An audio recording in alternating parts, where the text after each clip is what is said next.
La Chine est notre deuxième plus grand partenaire commercial. Ce que nous allons faire, c'est imposer une taxe de 25% sur toutes les voitures qui ne sont pas fabriquées aux États-Unis. Si elles sont fabriquées aux États-Unis, il n'y a absolument aucune taxe. Nous avons actuellement des différends commerciaux avec la Chine, alors que les États-Unis, l'un des plus grands acteurs commerciaux mondiaux, ont récemment intensifié leurs taxes, notamment sur la Chine. Des manœuvres inattendues dans les équilibres économiques mondiaux ont commencé à émerger. Les États-Unis annoncent des taxes sévères sur la Chine depuis début 2025 et semblent finalement avoir ravivé la guerre commerciale avec les nouveaux paquets de taxes introduits au cours de la première semaine d'avril. Cela amène même les plus proches alliés des États-Unis, notamment l'Union européenne et le Canada, à se demander s'il est encore nécessaire de travailler avec les États-Unis. Pourquoi l'UE et le Canada ne se tourneraient-ils pas vers le vaste marché chinois ? Certains experts se posent la question, car d'un côté, il y a les sanctions et restrictions croissantes de l'administration Trump, et de l'autre, les offres de production et d'énergie attractives de la Chine. Mais l'Europe et le Canada changeraient-ils vraiment leur commerce d'1 trillion de dollars des États-Unis vers la Chine ? Quels sont les chiffres et que pensent les gens de tout cela ? Cela inquiète le président américain Donald Trump. Il dit au peuple américain d'attendre et de voir que tout ira bien, mais avec l'annonce des taxes mondiales, non seulement le marché boursier américain s'est effondré, mais aussi la demande pour la Chine a explosé.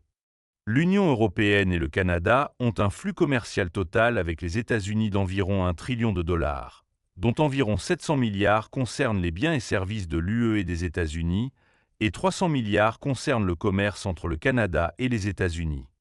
Depuis janvier 2025, l'administration Trump impose des taxes implacables sur la Chine, arguant que des taxes supplémentaires sont nécessaires pour les intérêts nationaux. Le 2 avril, le dernier paquet a été annoncé, ciblant principalement l'électronique, l'acier, l'aluminium, les produits chimiques et les composants de haute technologie. Mais la Chine a déjà annoncé qu'elle répondrait par des mesures de rétorsion, et les exportateurs américains sont plongés dans l'incertitude. L'Europe et le Canada affirment depuis un certain temps que le comportement protectionniste des États-Unis nuit au commerce mondial. Ils semblent désormais sérieusement se demander pourquoi ne pas coopérer davantage avec la Chine. Les sondages d'opinion montrent que les attitudes envers les États-Unis changent rapidement dans les pays de l'Union européenne et au Canada. Au moins 55 à 60% des citoyens désapprouvent les guerres commerciales de Trump et estiment que Washington étouffe les affaires avec un protectionnisme excessif. La presse britannique a rapporté les résultats d'un sondage sur les réseaux sociaux. De nombreux électeurs européens affirment que les taxes imposées par l'administration américaine nuisent à leurs exportateurs et entraînent des produits plus chers sur les étagères. Le tableau est similaire au Canada, surtout après l'ère Biden. Les relations modérées étaient attendues à nouveau, mais lorsque Trump impose à nouveau des taxes sévères, Ottawa cherche de nouvelles options, pensant que les États-Unis changent arbitrairement les règles dans chaque accord. Cette réaction publique légitime le discours faible et le virage vers la Chine. Pendant ce temps, la Chine entend ouvrir davantage son marché à l'UE et au Canada.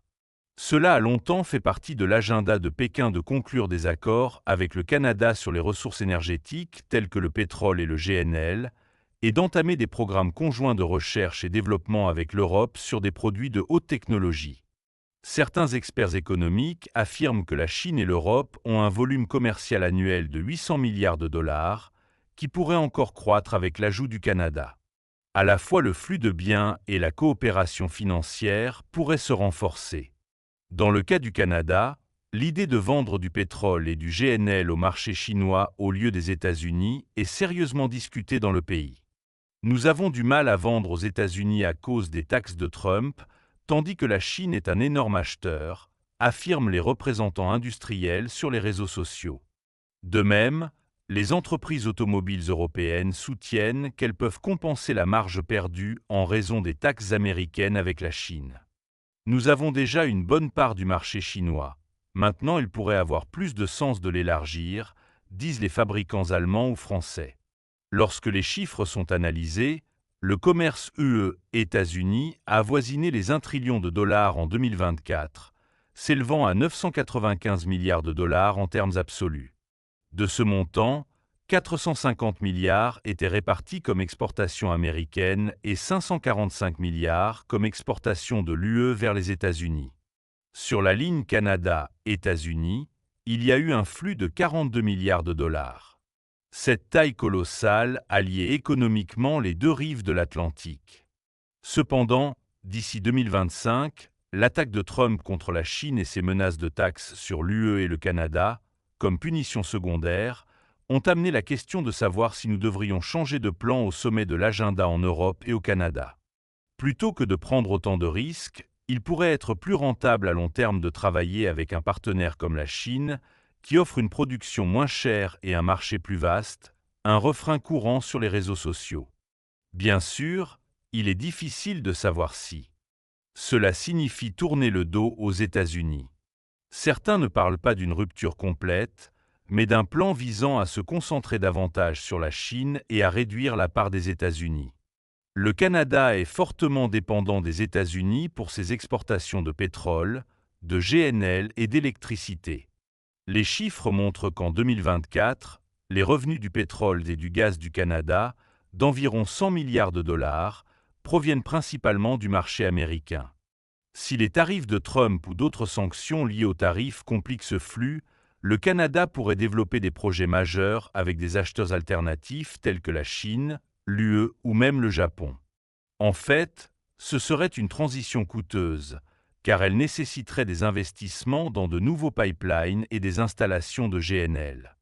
Cependant, les sondages d'opinion au Canada montrent que jusqu'à 60% des Canadiens disent soutenir des projets de pipeline non américains, en raison de leur lassitude vis-à-vis de la guerre commerciale de l'administration Trump. Il est dans l'intérêt national de s'ouvrir à des marchés mondiaux plus larges.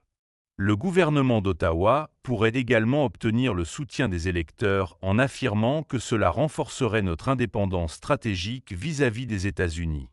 Du côté américain, on objecte que le volume commercial avec le Canada est déjà important et se pose la question « où iront-ils » Cependant, il semble que les réactions face aux tarifs de Trump deviennent de plus en plus vives. Le tableau est similaire pour l'Union européenne, notamment pour l'Allemagne, qui vend une part importante de ses exportations automobiles sur le marché américain. Si Trump continue d'imposer des tarifs élevés sur les voitures européennes, les fabricants allemands pourraient se dire « Nous vendons déjà beaucoup à la Chine, élargissons notre part sur ce marché ». De même, des pays comme l'Italie, la France et l'Espagne en ont assez du protectionnisme américain sur les produits agricoles et alimentaires. Nous ne devrions pas ignorer le vaste marché chinois. Trump crée de l'instabilité commerciale, affirment certains responsables européens. D'après des fuites sur les réseaux sociaux, la Commission européenne pourrait être en train de dessiner un scénario où, dans ses projections commerciales à long terme, la part des États-Unis diminue de quelques points de pourcentage et celle de l'Asie augmente. Bien sûr, le rapprochement avec la Chine soulève d'autres débats, comme les droits de propriété intellectuelle et les préoccupations concernant les droits de l'homme. Mais la question est de savoir si l'intérêt économique passe toujours en premier, une question qui trouve différentes réponses au sein de l'UE. Alors que l'administration Trump poursuit sa politique hostile envers la Chine, on parle des tarifs qu'il a imposés le 2 avril 2025, qui pourraient varier de 34% à 50% sur les produits chinois. Ces tarifs, qui étaient auparavant à 20% ou 10%, risquent d'atteindre 104% au total avec ce dernier paquet. La Chine réagit en disant que c'est comme un embargo. L'UE et le Canada s'inquiètent que ces durcissements puissent entraîner le monde dans une récession. Il faudrait coopérer avec la Chine plutôt qu'avec les États-Unis pour nos propres intérêts, selon les médias britanniques. Cette tendance pourrait être passée de l'idée à un projet concret au niveau des États-Unis, de l'UE et du Canada. L'agriculture, l'exploitation minière, la production de métaux rares, l'automobile, le pétrole, le gaz et le GNL sont les sujets les plus évoqués. Par exemple, la Chine détient déjà un monopole sur les terres rares et si l'UE et le Canada travaillent plus étroitement avec la Chine dans ce domaine, la dépendance des États-Unis au secteur technologique pourrait être affaiblie. De plus, la taille des marchés de l'UE et du Canada pousse la Chine à envisager un partenariat attrayant. L'Union européenne, avec une population d'environ 450 millions, présente des niveaux de consommation élevés. Le Canada, de son côté, a une population relativement petite mais de grandes réserves d'énergie et de ressources naturelles et est un fournisseur alternatif aux États-Unis. Les lignes commerciales à développer à travers un triangle Canada-Chine pourraient amener les États-Unis à se demander s'ils risquent d'être isolés. La préoccupation de Trump pourrait entrer en jeu à ce moment-là.